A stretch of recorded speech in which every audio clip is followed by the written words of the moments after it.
Hey tubers, me again. Guess what? I'm back out here on the dumpsters. You want to know why? Of course you do. You guys are always asking me stuff like that.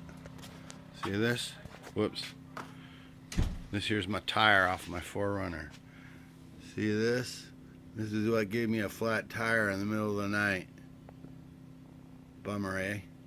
So I gotta go get that fixed. It's MLK Day. I'm not sure if they're open, but maybe that'll be for tomorrow. So that's why I'm not on the bench. And I'm out here, gotta get it done. Gotta make that nut. So guess what? I take this real personal. This came back.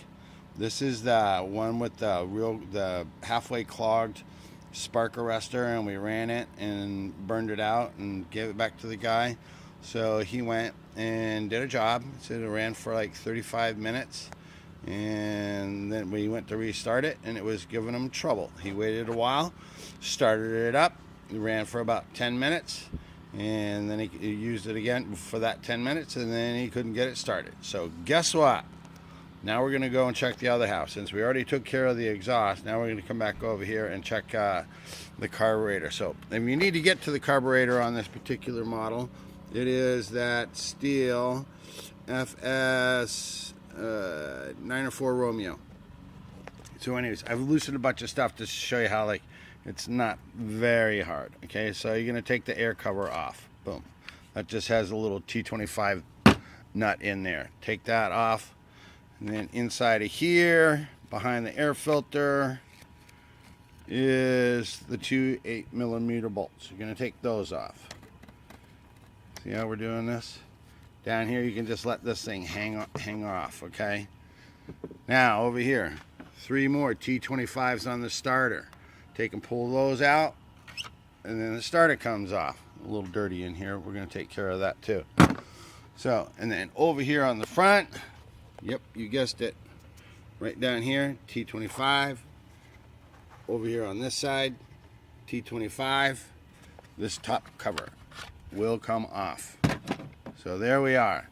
Now we're down to the nuts and bolts of it all. Yeah, it looks kind of weird to you and everything, but you know what? If you just undo this T25 over here, take that off,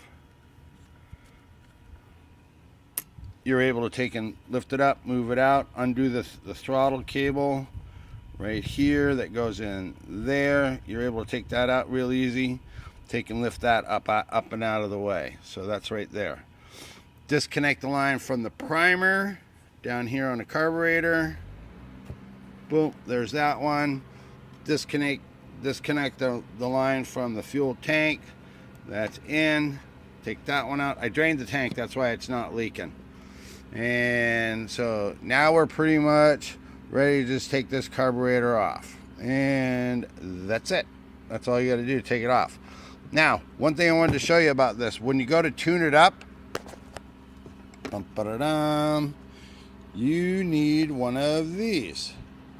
This is the special carburetor wrench. It's a hexagon. Come on, focus. Let me get over here. It's the hexagon one. See that? And then obviously on the inside, it's a hexagon. So the adjustments that are made on this particular carburetor, it sets on the engine like this. Focus, baby. Sets on the engine like this. So over on the right hand side, there's the low speed adjustment right there. Guess what? It uses that hexagon.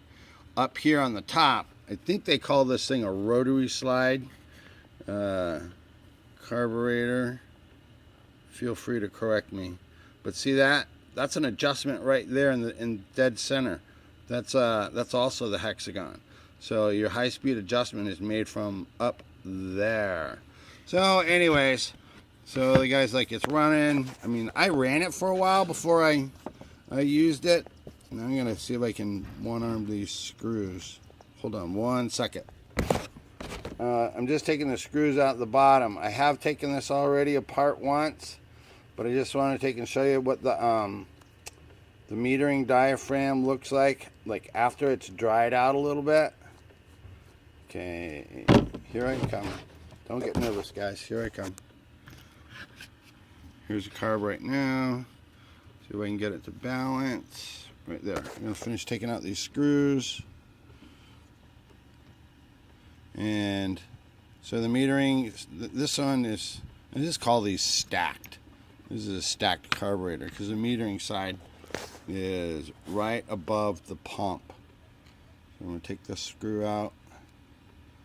And like I said, I ran it, you know, before I gave it back to him. He ran it for a while.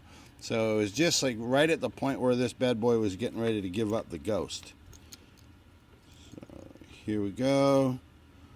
Here is the metering diaphragm and gasket. This is a Zama carburetor. So guess what? This is one of those rare birds where this thing actually sits on top of the gasket. Let's see if you can see. Try to get the focus here. See how it is? This one actually sits on top of the gasket.